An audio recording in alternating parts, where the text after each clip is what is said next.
Hello friends, स्वागत है आपके अपने यूट्यूब चैनल गायत्री ऑफिशियल में। आपका ये वीडियो आपके लीगल राइट्स की जानकारी आपको देने के लिए just for educational and information purpose के लिए आप लोगों के लिए बनाई जा रही है।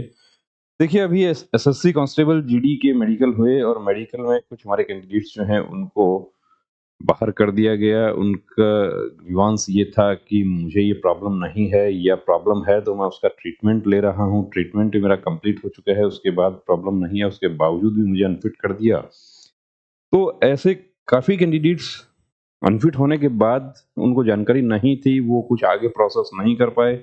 जिनको जानकारी थी उन्होंने इसके लिए फाइट किया, और जो फाइट किया उसके रिजल्ट्स अभी सामने आ रहे हैं। यहाँ पर आप देख रहे हैं, ये माननीय राजस्थान उच्च न्यायालय का एक आदेश है जिसमें पिटिशनर हैं Dilkhush Bairwa versus union of India and others.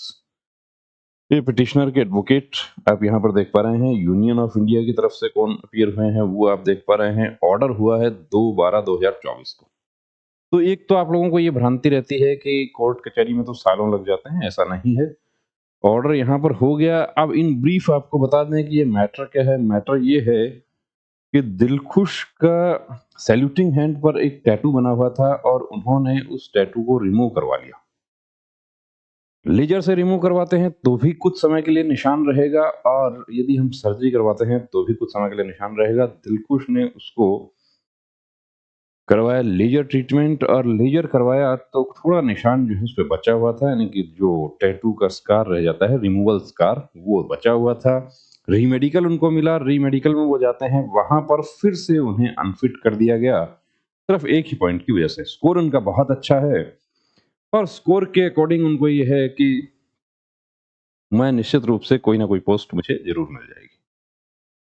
अब उसको लेकर वो बहुत ज़्यादा परेशान हो जाते हैं, अप्रोच करते हैं। अप्रोच किया हाई कोर्ट को, वहाँ से ऑर्डर हो गया, ऑर्डर इनके फेवर में आ गया है। क्या है ऑर्डर में?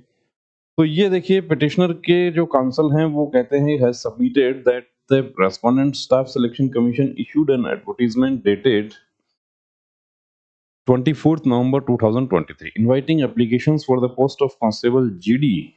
It is further submitted that the petitioner has submitted his application form under SC male category. Furthermore, it is submitted that the petitioner, after qualifying all the examination conducted for the said post, was selected for the PTPST and document verification that was scheduled on। अब कब हुआ था इनका? देखिए, 29 अक्टूबर 2024 को हुआ था, BSF Bikaner.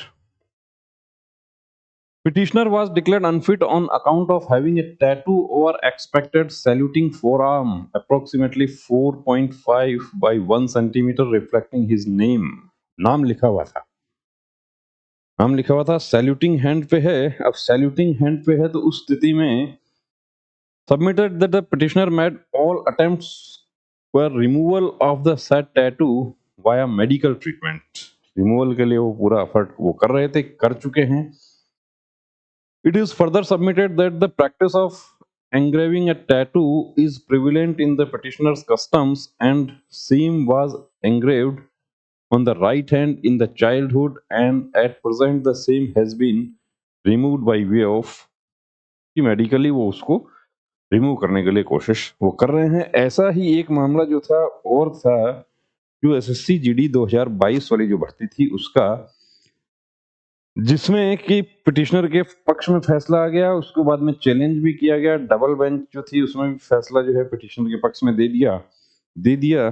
तो उस फैसले को आधार लेते हुए यहाँ पर देखिए क्या ऑर्डर हुआ है। ऑर्डर हुआ है कि एक पोस्ट जो है वो वेकेंट रखी जाए, और ऐसा सिर्फ माननीय राजस्थान उच्च न्यायालय का ही नहीं, अदर उच्च न्यायालय जो हैं उनके भी इस तरह के फैसले हुए हैं, जिसमें कैंडिडेट के फेवर में फैसला आया है। तो अब देखिए, आपका भी यदि ऐसा कोई इशू है, अभी हमारे एसएसबी के मेडिकल अभी स्टार्ट हो गए हैं आज से, तो यदि इस तरह का कोई पॉइंट होता है तो आपको थक के हार के निराश होकर घर पे नहीं बैठना है। यदि आपको लगता है कि आपके साथ गलत हुआ है तो आपको फाइट करना चाहिए। फाइट करने का अधिकार हमारा संविधान देता है हमें।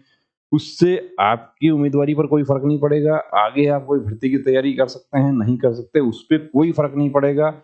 हाँ, आपका पक्ष मजबूत नहीं है, उस स्थिति में वो केस जो है वो रेस्पोंडेंट्स के पक्ष में चला जाता है।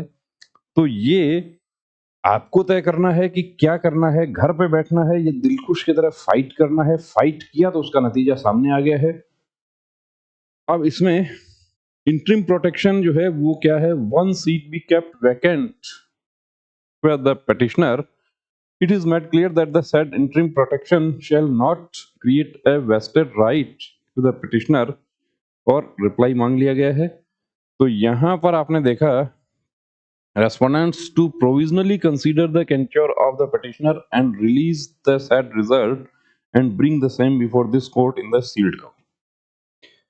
तो यहां आपने देखा कि फाइट किया तो कैंडिडेट के फेवर में बात आ जाती है। तो बने रहिए दोस्तों हमारे साथ।